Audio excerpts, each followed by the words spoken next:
Ngiyanibingelela futhi ngiyanamukela ku-channel Isikhathi Sezwe. Ku-part 1 sifunde izimpawu zokuqala eziwu-5 zokuthi iphupho lingase livele kuNkulunkulu. Namhlanje siqhubeka nezinye izimpawu eziwu-5 ezibalulekile.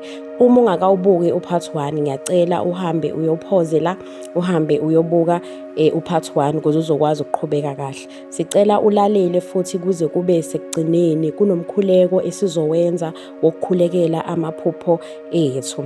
Ngigcine ku-number 5 ku-part 1 sizoqhubeka manje ku-number 6. Number 6, iphupho liyagcwaliseka noma liqale ukugcwaliseka. Enye yezindlela zokwazi ukuthi iphupho ubekhuluma uNkulunkulu kulo ukuthi izinto ozibonile ephusheni ziqale ukubonakala empilweni. Lokho kodwa akusho ukuthi wonke amaphupho azogcwaliseka ngokushesha. Amanye athatha isikhathi kodwa futhi ubona ukuthi umyalezo uqala ukuvela ngendlela ecacile. Lokho kungaba uphawu lokuthi uNkulunkulu ubekhuluma nawe. Ngenxa yalokho kubalulekile ukubhala amaphupho akho ukuze kamuva ukwazi ukubona ukuthi kwenzekeni noma kwenzeke kanjani uma usuqala ukubona kwenzeka empilweni yangempela. Number 7, iphupho likuvezela into obungeke uyazi wena. Kwesinye isikhathi uNkulunkulu ukhombisa into ongeke uyithole ngokucabanga kwakho. Kungaba isexwayiso, isiqondiso noma ukukhuthaza. Kodwa lokhu akusho ukuthi wonke amaphupho afihlekile ayisiprofetho. Yingakho sidinga ukuthandaza futhi silinde ukuqondiswa nguNkulunkulu ngaphambi kokwenza izinqumo. So amanye amaphupho ku-number 7 yiko ukuthi akuvezela izinto ezifihlakele noma imfihlakalo mhlambe ezonakala empilweni yakho noma mhlambe eziyinkinga empilweni yakho noma izinto eziyingozi esikusurroundile. So uNkulunkulu uyobone ngalokho ukuthi livela kuNkulunkulu because uyakutshengise izinto ezisuke zibalekile. Number 8, likuholela ekulungiseni impilo nezindlela zakho. Uma iphupho likwenza uzibuze ukuthi ngabe ngihamba ngendlela efanele na? Uma likuholela ekuceleni intethelelo, ekubuyisaneni nabantu noma ekusondeleni kuNkulunkulu, lingase libe indlela uNkulunkulu asebenza ngayo enhlizweni yakho. uNkulunkulu akakhulumi ukuze asifake ehlazweni, kodwa ukhuluma ukuze asiguqule. Ngiyacela mangabe umusha kule channel ungakhohlwa ukusubscribe ukuze uzoba yilunga lomndeni wethu okhulayo ngendlela eyisimanga. Bazalwane, ngiyabonga kakhulu futhi isupport yenu nothando enisikhombisa lona. Sikhula nje ngendlela emangalisayo and ngiyathemba ukuthi niyasizakala. So ngiyacela nje if ungaka subscribe mhlawumbe uyaqala ukufika, siyakwamukela ekhaya Isikhathi Sezwe. Siyacela ukuthi usubscribe, like, ushare nabanye futhi ukuze nabo bezosizakala. Asiqhubeke. Number 9, iphupho alidali ukwesaba ukukuqhelisa kude noNkulunkulu. Ngamanye amazwi iphupho alikwenzi ukuthi uqhele kuNkulunkulu. Number 9 lo. Kwesinye isikhathi amaphupho ayizexwayiso futhi angakwenza ukhathazeke. Kodwa umehluko ukuthi uNkulunkulu akafuni uhlale uphelelwe yithemba. Uma iphupho likwenza usondele kuNkulunkulu ngomthandazo, ufune isiqondiso sakhe futhi uthole ithemba kuye, lokho kuhlukile kunokwesaba okwenza umuntu azizwe engenalo ithemba. So elinye iphupho noma likusabisa kodwa liyakuvuselela, likunikeza ithemba, noma likwenza ufuna ukuthandaza ubuyelwe yithemba, kusuke kuyisign ukuthi lelo phupho livela kuNkulunkulu. Futhi lelo phupho esikhathini esiningi liye lifike la ithemba khona selikuphelele, ebese kufika lelo phupho ke lisuke lizokududuza noma lizokuvuselela. Kusuke kuNkulunkulu esuke ezokuvuselela ukuthi no, ungalahlekelwa yithemba noma ungaphelelwa yithemba, qhubeka uhambe, yena unawe. Number 10, uqhubeka nokuthola iziqinisekiso, confirmations, emva kwephupho. Kwezinye izikhathi ngemuva kwephupho ufunda iBhayibheli, uzwe intshumayelo noma kube nengxoxo efanayo noma eqinisekisa umlayezo owubone ephusheni. Lokho akusho ukuthi zonke izinto zenzeka kanjalo, kodwa kungaba enye indlela uNkulunkulu aqinisa ngayo ukuthi akukhulumile kuwe, aqinisa lokho akukhulumile nawe ephusheni. Noma kunjalo, qhubeka uhlole konke ngezwi likaNkulunkulu futhi ungasheshi ufenyelele esiphethweni unumber 10 noma kuyinamba yokugcina leyo ukuthi uNkulunkulu kwesinye isikhathi uye aveze ezinye izinto, uthola ukuthi ube nephupho mawuvuka ekseni uzwe conversation noma uzwe abantu abaxoxayo baxoxe ngento noma baxoxa nawe, mhlawumbe kube nomuntu oxoxa nawe kodwa akhuluma amazwi exactly lawo wazwe izono noma akhulume into ezokwenza ukhumbule iphupho obukade uliphuphile. Mhlambe ukukufinqa konke lokho esisikufundile, namhlanje sifunde ezinye izimpawu eziwu5 ngaphezu kwalezi eziwu5 esayifunda ku-part 1. Njengamanje siqedele eziwu5 esizenza konke zibe u10. Unumber 6 sithe iphupho liqala ligcwaliseke. Unumber 7 likwembulela into ubungeke uyazi efihlakele. Unumber 8 likuholela ekulungiseni impilo yakho. Unumber 9 alikushiyi ungenathemba kodwa likusondeza kuNkulunkulu libuyise nethemba.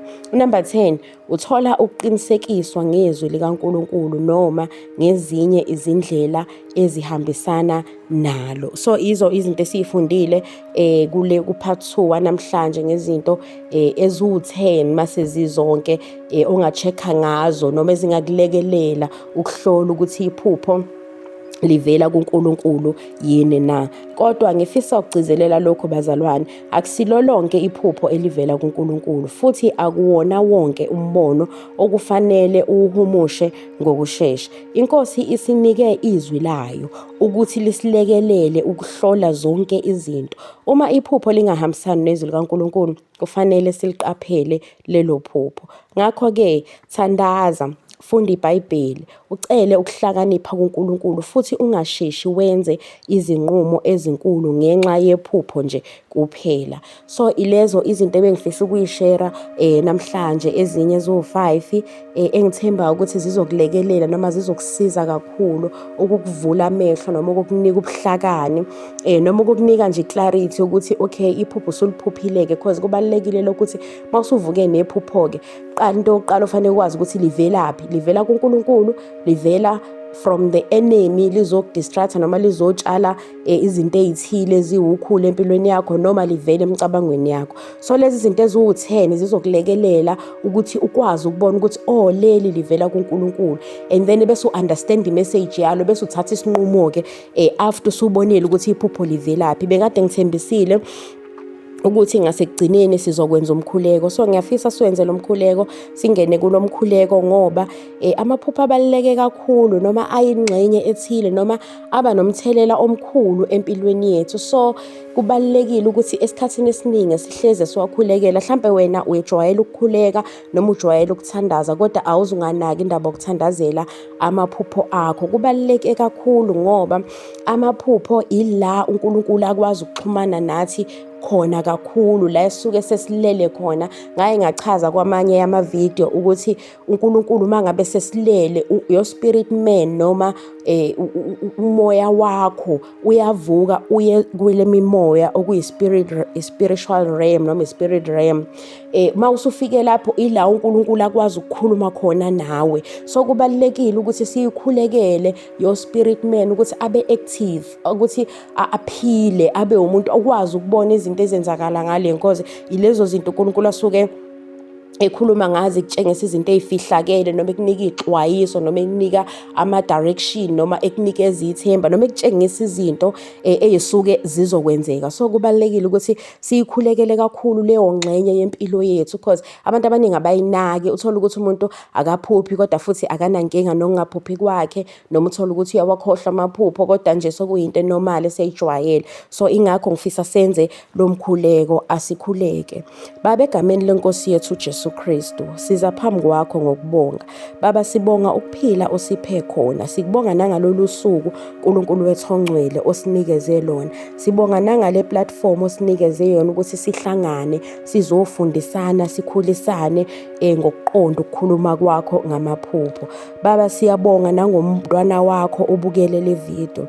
Baba, uyamazi, uyazazi nezinto abhekene nazo futhi uyazazi nezimpi zamaphupho akhe. Sicela umthinte ngomusa wakho. Mvulele ukuqonda, umnike ukuhlakanipha, futhi umhole ngomoya wakho ongcwele, ukuze angadideki endleleni omnikeze yona. Baba, ngikhulekela nengqondo ewakhohlwayo nomoya owantshontshayo amaphupho akhe. Baba, buyisa konke obabonisa khona emaphusheni nasempilweni nje yabo. uNkulunkulu wethu ongcwele, siyakhuleka ukuthi ubiyele namaphupho abo, ubuyise nethemba. Baba, sikhulekela nalo sephelelwe yithemba ngenxa yokungaphuphi noma ngenxa yokungaboni izinto zenzeka empilweni yakhe. Baba, siyamkhulekela, mkhumbuze ukuthi wena unamandla okwenza konke, futhi unamandla, uhamba naye, futhi unayo uthezweni lakho, angeke uzushiye, uyohlala nathi. Mkhumbuze ukuthi wena unawe, angaphelelwa ithemba. Konke lokho sikucela ngegama lendodana yakho uJesu Kristu. Amen. Ngiyathemba ukuthi ikusize kakhulu le video, futhi uma le video ikusizile ngempela, ngicela ulike, ushare nabanye, uphinde ubhale kuma-comments ukuthi kulezi mpawu eziwu-10 esengiyibalulile la, iluphi wena owake walibona emaphusheni akho, noma iluphi owake walinothisa osulibona manje kodwa wake walinothisa emaphusheni akho obungazi ukuthi lingakulekelela ukuze uzobona ukuthi amaphupho avela kuNkulunkulu. Ungakhohlwa ukusubscribe uma umusha kuleli khaya. Siyacela nje ukuthi usubscribe, uzojoyina lo mndeni okhulayo ngendlela eyisimanga. And siyacela nje ukuthi ushare nanabanye, umeme nabanye ukuthi bazojoyina lona leli khaya lethu elifudumele.